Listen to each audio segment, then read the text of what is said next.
What's going on, Jets fans? Welcome into the Jets Report. My name is Patrick Siepman, and coming up on today's show, I want to go over 5 draft targets that your New York Jets could select at pick number 27 in this year's upcoming 2025 NFL Draft. But before we dive into it, I was taking a look here at the analytics at Chat Sports, and we have a New York Giants channel that is an absolute wagon here, and they got over 64,000 subscribers.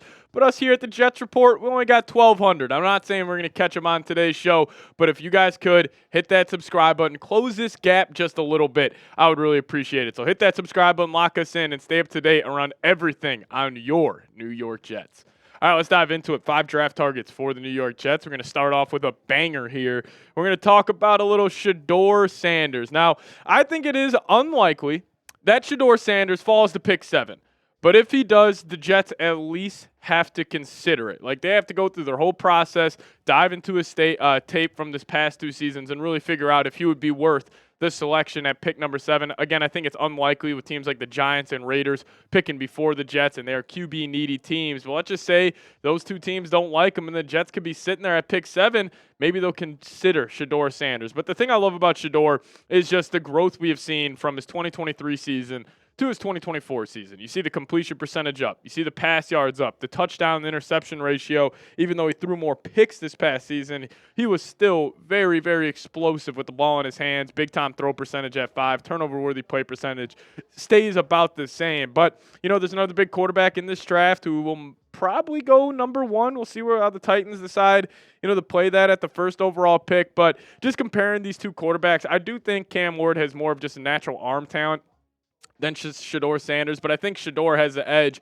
in terms of decision-making and accuracy. I mean, he had a 74% completion percentage this past season. Clearly, he is very accurate with the football. You got to give playmaking to Cam Ward. He's better out of structure, just better playing that backyard football type of role. And then leadership did give the nod to Cam Ward, but you can make an argument, either way. And honestly, I think that question will be, answered more in the NFL. But, my take on the Jets drafting a quarterback.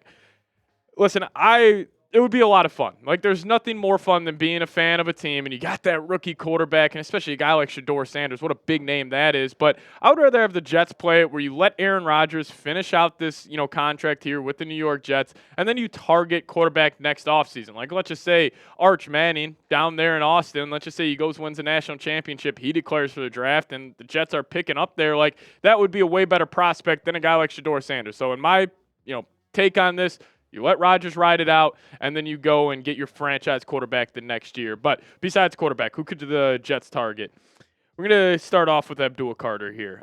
Penn State edge rusher, had a monster college football playoff. And this dude is truly one of the most versatile, players this year. His stats are ridiculous. 68 tackles, 24 tackles for loss, 12 sacks, 66 quarterback pressures, 43 hurries, and 9 quarterback hits in 16 games. It is absolutely insane, what this guy was able to accomplish. But, my thing with Abdullah Carter and why I would, love him on the Jets is mainly just because the versatility he offers. He is an extremely versatile player. He can play some even Mike linebacker, which he actually started out playing Mike linebacker during his first couple of years at Penn State. Then they bumped him to the edge rusher position. And I don't know if it's just the number 11 jersey at Penn State, but he really does remind me of a guy like Micah Parsons. And could you imagine a defensive line of Quinnen Williams on the interior and then Abdullah Carter coming off the edge? It would be absolutely nasty. And plus, with Aaron Glenn now being your head coach, very smart defensive mind. You got Sauce Gardner in the back end. You got a great linebacker in Quincy Williams. Like,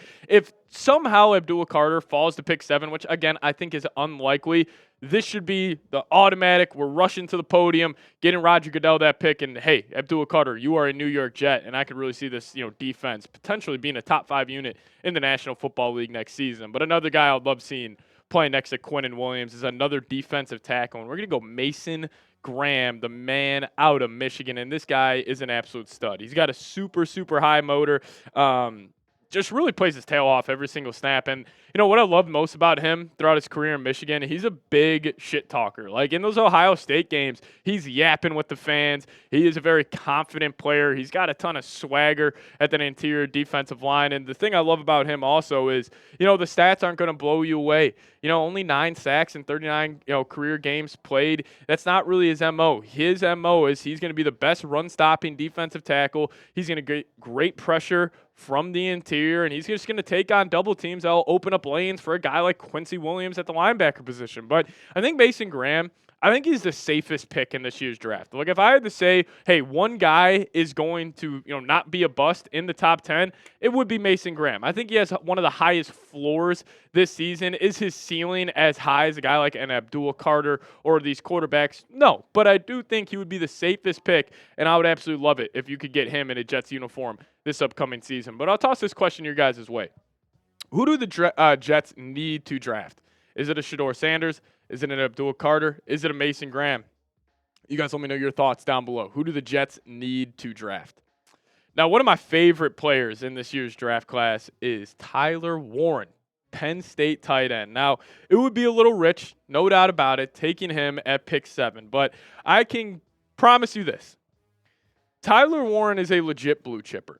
And, sometimes, even though positional value of a tight end going top 10, you don't love taking a tight end in that spot. But this dude has been extremely productive at Penn State, and I really do think he is a blue chipper. I think he will be a star tight end in the National Football League. And if we look at some of the tight ends that have came out recently, like Sam Laporta, he's been fantastic. Dalton Kincaid, Brock Bowers, I feel like these tight ends are really developing at an extremely, higher level than what it was a couple of years ago. And also I remember huge topic of conversation around the tight end position. It always takes him a couple years to catch up the speed of the NFL because it's not just you're a pass-catching option. You also got to get involved in the run game. I think Tyler Warren, he's a physical player. Honestly, my pro comp for him is a guy like George Kittle, especially with the ball in his hands, making guys miss, running over secondary players. This dude's a dog, extremely high motor. I would absolutely love him on the New York Jets. But again, pick number 7 would be a little rich for a tight end. But if he's on the board, I think I would pull the trigger.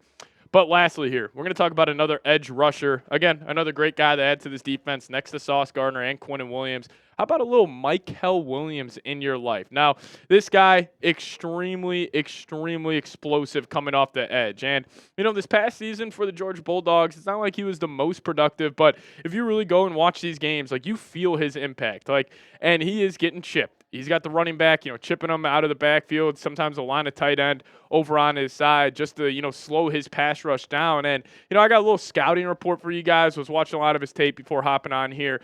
Number 1, I love his size. I love his frame. It is a prototypical edge rusher in the National Football League. I think that will be able to translate year one. And the thing I love also, he's strong against the run. These pass rushers, they get paid by how many sacks they get. But Mykel, he just plays the game the right way. If he is asked to set the edge, turn the run back inside, he will do so. And he has very impressive athleticism. I can't wait to see how he ends up, what he ends up putting on display at the scouting combine. I'm sure it's going to be ridiculous. Now, he does have a little bit of a subpar get-off. It's not the fastest getting off the line of scrimmage, and he doesn't really have a true go-to move.